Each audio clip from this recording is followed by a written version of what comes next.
विवाह संस्कार नहीं कॉन्ट्रैक्ट है, ये किसने कहा था? मोहन भागवत ने कहा था।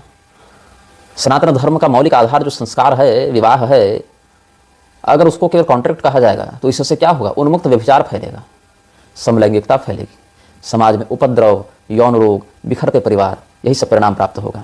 मोहन भागवत की विचारधारा की विवाह संस्कार नहीं कॉन्ट्रैक्ट है, इसमें तुमको सनातनी जैसा क्या दिखता है? विवाह संस्कार नहीं कॉन्ट्रैक्ट है, ये क्या वामपंथियों के अनुकूल विचार है या हमारे धर्मशास्त्रों के अनुकूल विचार है? धर्मशास्त्रों के द्वारा समीक्षा होनी चाहिए। ये कथन सनातन धर्मशास्त्र के अनुकूल विचारधारा है या ये वामपंथियों की विचारधारा है?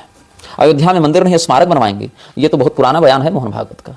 वो स्मारक बनाने के लिए आंदोलन हुआ था। स्मारक क्यों बनाया जाएगा? किसका बनेगा? आदित्यनाथ ने कहा था कि अयोध्या को सर्वधर्म संभाव का केंद्र बनाएंगे, तो राम जी का नाम लेकर क्यों, मंदिर का नाम लेकर क्यों? मस्जिद ही बना देते, और उस मस्जिद के अंदर या उस चर्च के अंदर तुम भागवत महापुराण का पाठ करवाते, है ना आदित्यनाथ?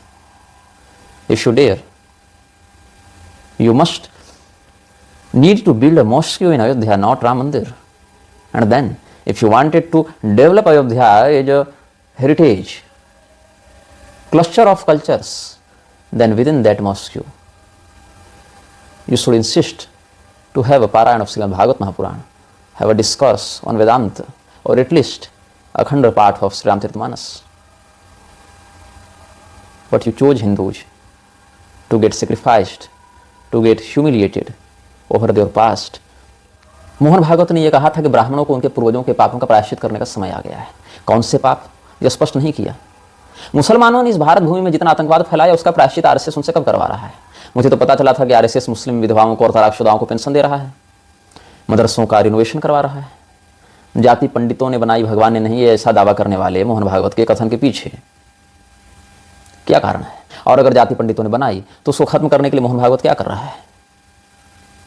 अलग अलग आरक्षणों का प्रावधान मंगवाकर, बनवाकर, प्रस्ताव लाकर, एफआईआर से जाति का नाम हटाकर, किंतु जाति के आधार पर वोट मांगते हुए जातीय जनगणना करवाकर।